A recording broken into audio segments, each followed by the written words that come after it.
Next, let's lay down the groundwork.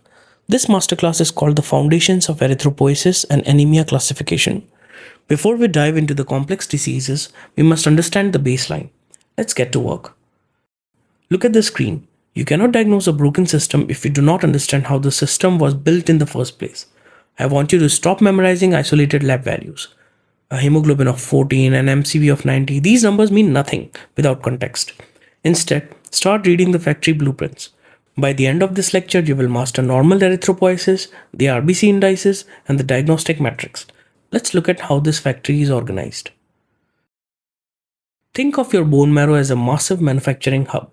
It has three main departments. First, look at the top, the command center. The CEO of this factory is erythropoietin or EPO. It gives the orders. Next, we have the raw materials. To build RBCs, you need iron, vitamin B12, folic acid.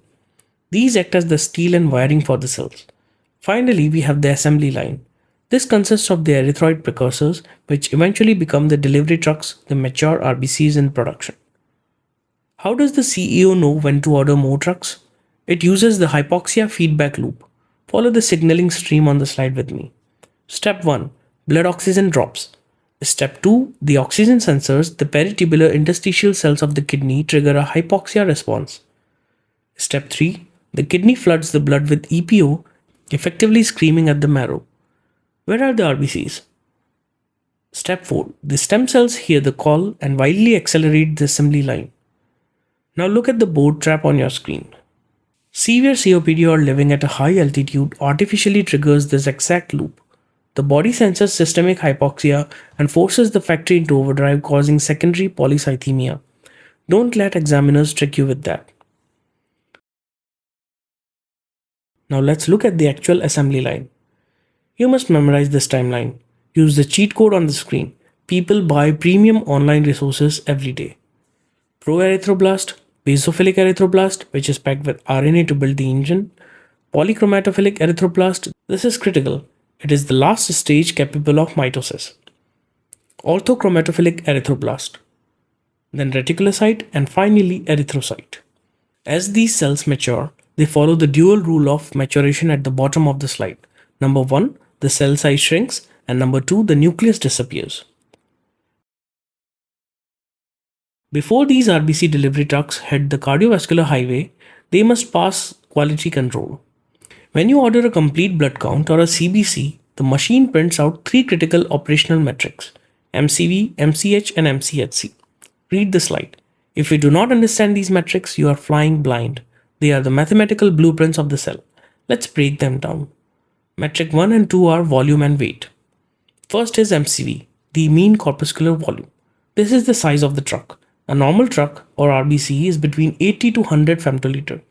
If it's microcytic, less than 80, the factory is missing resources. If it's macrocytic or greater than 100, you have broken DNA machinery and the cell bloats because it is unable to divide. Second is MCH, mean corpuscular hemoglobin. This is the weight of the cargo.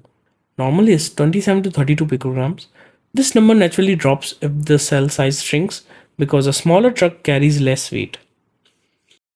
Metric 3 is the MCHC, the mean corpuscular hemoglobin concentration. Think of this as the paint density. It measures how tightly packed the red paint is in a given volume. The normal range is 32% to 36%. If it is less than 32%, it is hypochromic, too pale. If it is greater than 36%, it is hyperchromic. But note what the slide says. A hypochromic cell is a very rare anomaly. Let's see why on the next slide. This is a high-yield board trap. The MCHC anomaly.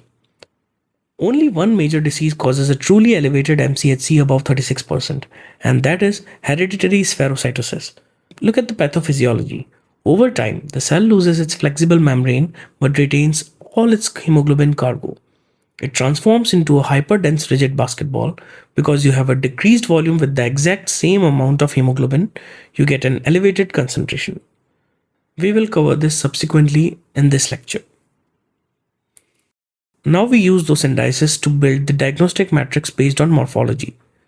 If it is microcytic hypochromic, MCV is less than 80, the factory is missing raw materials, blocking hemoglobin production, so the cell shrinks. Look at the cheat code, tails. Thalassemia, anemia of chronic disease, iron deficiency, lead poisoning, and sideroblastic. If it is normocytic, MCV is between 80 to 100. The cells look normal but the absolute count is dropping. As the slide notes, this requires the reticulocyte approach to diagnose. If it is macrocytic, MCV greater than 100, you have corrupted DNA blueprints. The nucleus is stuck, but the cytoplasm keeps growing. Your differentials here are megaloblastic, B12 and folate, versus non-megaloblastic, like liver disease, alcohol, and hypothyroid. Let's look closer at the normocytic group using the kinetic approach, the reticulocyte index. Reticulocytes are the brand new RBCs. Normally they make up 1 to 2% of your blood. In a state of severe anemia, a healthy bone marrow should panic and dump massive amounts of reticulocytes into the blood to save you. Look at the analogy on the screen. The tap represents the bone marrow factory production and the bucket represents the peripheral blood. If your bucket is empty, you have to ask, is the tap turned off or is the water leaking out of a hole faster than it's being filled? Let's analyze those system failure modes. If you have a high retic count greater than 3%, the status is that the factory is working perfectly in overdrive. The problem is that the trucks are being destroyed on the highway. The diagnosis is peripheral destruction or blood loss. Examples include hemolytic anemias, sickle cell, G6PD spherocytosis, autoimmune, or an acute bleed. If you have a low retic count less than 2%, the patient is bleeding out but the factory is utterly silent.